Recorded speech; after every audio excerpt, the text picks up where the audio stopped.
고린도 교회는 참으로 문제가 많은 교회였습니다. 여러 개의 파벌로 나누어진 것은 각자가 받은 은사가 더 좋은 것이라고 상대적으로 비교하며 부자는 가난한 자를 돌아보지도 않고 교회 안의 문제를 세상 법정으로 끌고 갈 만큼 교회에 문제가 많았습니다. 그런 문제를 풀기 위하여 사도 바울은 일일이 문제 해결의 방법을 제시하지 않고 예수 그리스도의 복음을 다시 설명함으로 문제를 해결하려 했습니다. 그런데 고린도 교회의 구성원을 보면 사회적으로나 문벌로나 학벌로나 경제적으로나 보잘것없는 사람들의 모임이었었습니다. 그런 사람들끼리 모여서 서로가 잘나고 못나고 하면서 다툼을 벌이고 있었던 것입니다. 오늘날 교회의 모습과 흡사합니다. 그러나 그들은 하나님의 은혜로 하나님의 백성들이 된 사람들입니다. 그런 그들에게 십자가의 은혜가 주어지고 그 은혜를 받은 자들은 하나님의 능력으로 사람이 누릴 수 있는 최고의 복인 하나님 나라의 백성이 되어 영생을 누리게 될 것을 말씀드렸습니다. 오늘 본문 1장 26절에 보니까 형제들아 부르심을 보라. 육체를 따라 지혜로운 자가 많지 아니하며 능한 자가 많지 아니하며 문벌 좋은 자가 많지 아니하도다 라고 말씀하십니다. 하나님의 백성으로 부름받은 사람이 어떤 사람인가를 설명하고 있습니다. 여기서 육체를 따라 라는 말은 헬라어로 카타사르카로 육체를 표준으로 삼아라는 말인데 풀이하면 세속적인 관점으로 보면 이라는 말이 됩니다. 그러므로 세상의 기준으로 보면 고린도 교회의 구성원들은 헬라의 철학자들처럼 높은 교육을 받은 지적인 사람이거나 또한 능한 자라는 정치적인 권력을 가진 자를 말하므로 권세 있는 자들이나 문벌 좋은 자, 즉 사회적으로 상류 계급에 속한 자를 말합니다. 그러니까 고린도 교회에는 그 구성원들이 세속적 관점으로 보면 아주 보잘것없는 자들이라는 말입니다. 그런데 하나님께서는 바로 이러한 자들을 불러내셨다고 하십니다. 하나님의 부르심에는 외적인 조건에 근거하지 않는다는 말씀입니다. 그래서 그들을 묶어서 세상에 미련한 것들 속에 속해 있었던 것입니다. 그런 미련한 사람들을 불러서 그러는 미련한 자들이 모였는데 서로가 자기 잘났다는 자랑이 나온 것입니다. 그래서 파당이 생긴 겁니다. 바울사도가 그래서 고린도 교회를 향하여 책망하는 겁니다. 하나님의 부르심이란 세상에 자랑거리를 내세우라고 부르시는 것이 아니라는 말입니다. 오늘 본문 27절에서 28절을 보면 그러나 하나님께서 세상에 미련한 것들을 택하사 지혜 있는 자들을 부끄럽게 하려 하시려고 세상에 약한 것들을 택하사 강한 것들을 부끄럽게 하려 하시며 하나님께서 세상에 천한 것들과 멸시받는 것들과 없는 것들을 택하사 있는 것들을 폐하려 하시나니 라고 말씀하십니다. 그런데 웬 일인지 웬 은인지 우리 같은 존재들을 하나님께서 어여삐 보시고 우리를 그 세상에서 하나님께로 불러내신 것입니다. 이런 말로 다 할 수 없는 은혜입니다. 그런데 거기서 그치지 아니하시고 이렇게 교회로 불러내셔서 당신의 자녀로 삼은 자들에게 주어지는 은혜를 세 가지로 요약하여 말씀하고 계십니다. 첫째는 세상에서 밀어냈던 것들을 택하여 지혜 있는 자들을 부끄럽게 하는 것입니다. 둘째는 세상에서 약한 것들을 택하여 강한 것들을 부끄럽게 하시는 것입니다. 셋째는 세상에서 천한 것들과 멸시받는 것들과 약한 것들을 택하여 강한 것들을 부끄럽게 하시는 것입니다. 여기서 세 번이나 강조되고 있는 말이 택하사입니다.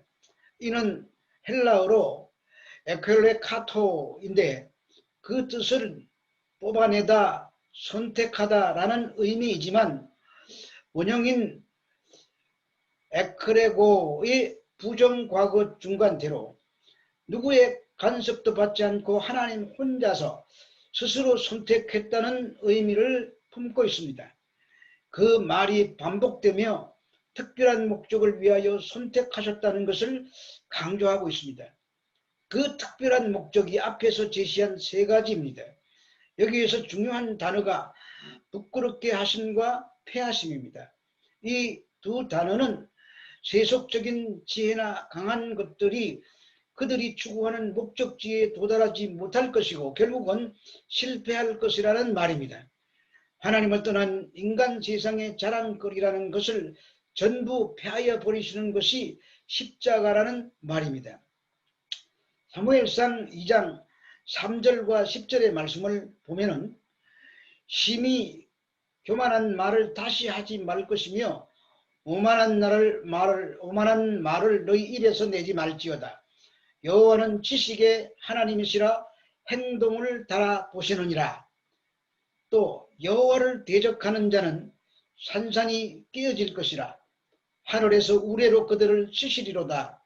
여호와께서 땅끝까지 심판을 내리시고 자기 왕에게 힘을 주시며 자기의 기름 부음 받은 자의 뿔을 높이시리로다. 이렇게 기록하고 있습니다.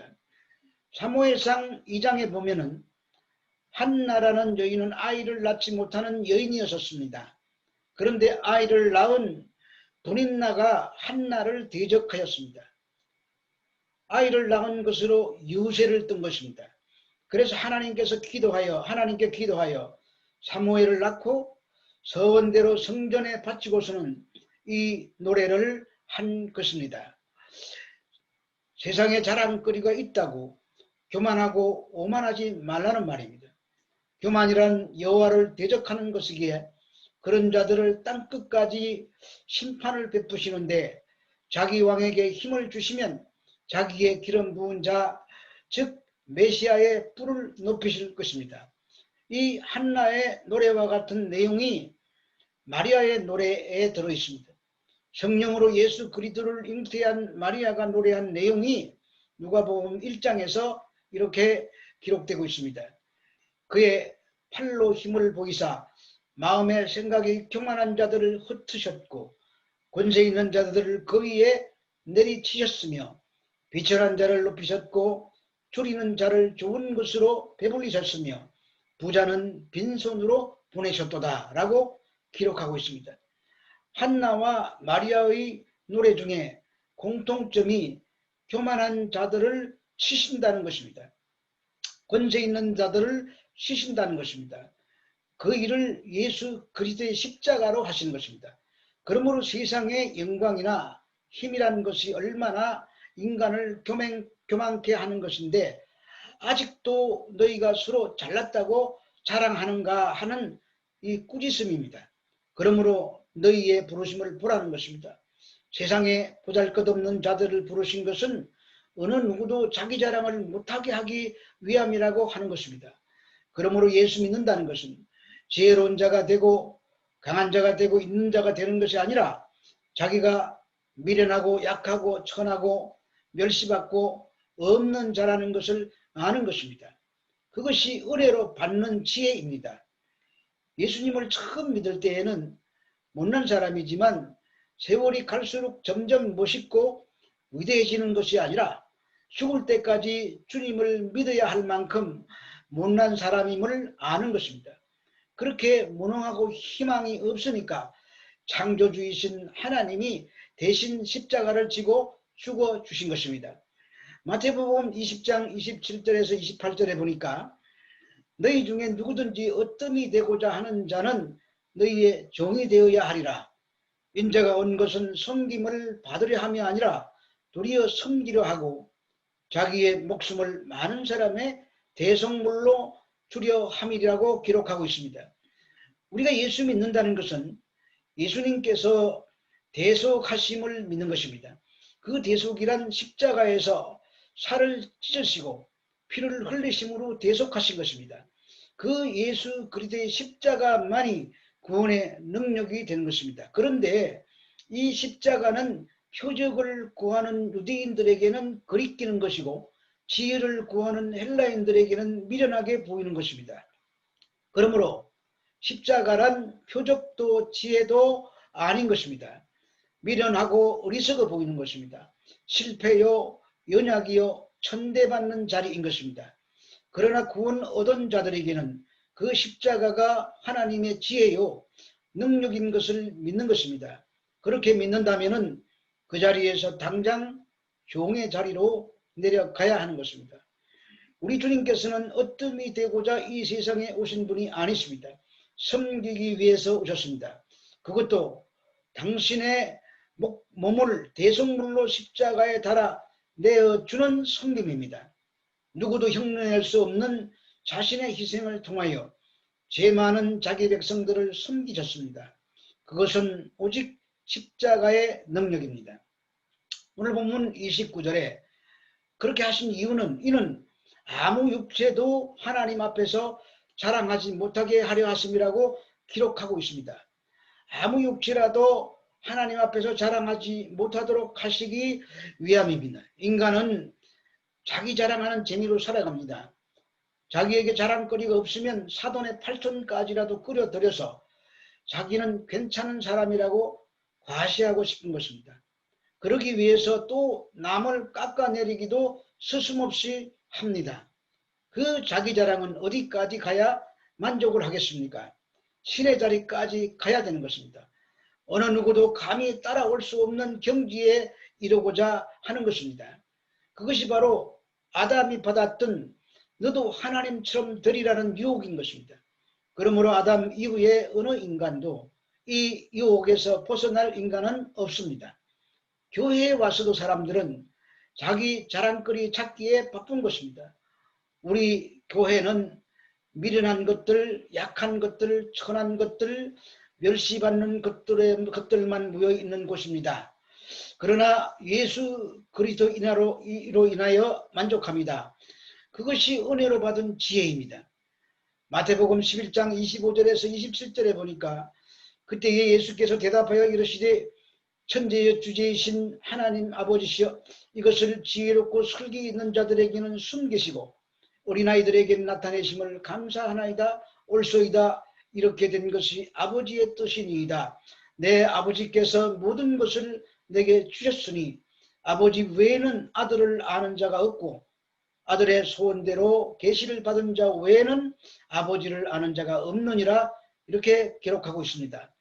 예수님을 믿지 아니하는 자들을 향해서 예수님께서 하신 말씀입니다.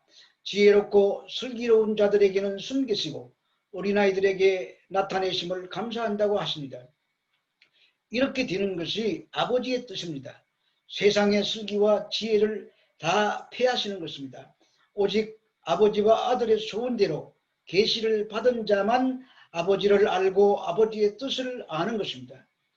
그런데 오늘날 교회의 십자가는 약하고 미련하고 천하고 거리끼는 십자가로 변질되어 가고 있습니다. 세상의 힘과 권세와 능력과 영광을 취하는 십자가로 변질되어 가고 있습니다.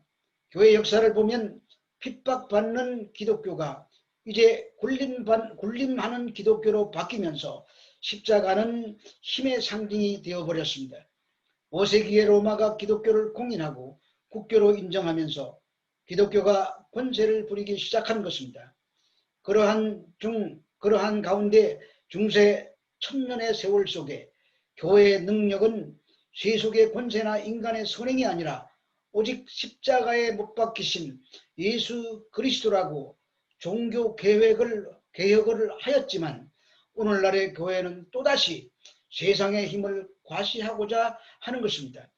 그래서 교회가 세상의 힘이 되는 것은 다 끌어모으려고 하는 것입니다. 그러면서 말은 하나님의 영광을 위해서 그렇게 한다고 합니다. 사람의 수가 힘이 되면 수를 많이 모아야 합니다. 수로만 되지 않기 때문에 세상에서 힘있고 영향력 있는 사람을 더 선호하는 것입니다. 그리고 또 오늘날의 힘은 돈입니다. 자본주의 사회에서 돈은 최고의 힘입니다. 그러니 교회도 돈 많으면 힘 있는 교회, 돈 없으면 힘 없는 교회로 보게 되는 것입니다. 그러면 오늘날 우리가 믿는 이 예수를 믿는 것은 세상의 영광이나 힘이나 명예를 얻기 위함이 아니라는 것을 알아야 합니다. 자신이 못난 자인 줄 알고 오직 예수 그리스도로만 만족하는 사람이 예수님을 믿는 것입니다. 이것도 역시 은혜로 되는 것이지 나는 예수님으로 만족해야지 결단한다고 해서 될 일도 아닌 것입니다. 그 은혜로 된 것임을 아는 것이 참된 지혜입니다. 본문 30절 31절에 너희는 하나님으로부터 나서 그리스도 예수 안에 있고 예수는 하나님으로부터 나와서 우리에게 지혜와 의로움과 거룩함과 구원함이 되셨으니 기록된 바 자랑하는 자는 주 안에서 자랑하라 함과 같게 하려 함이라 말씀하고 있습니다.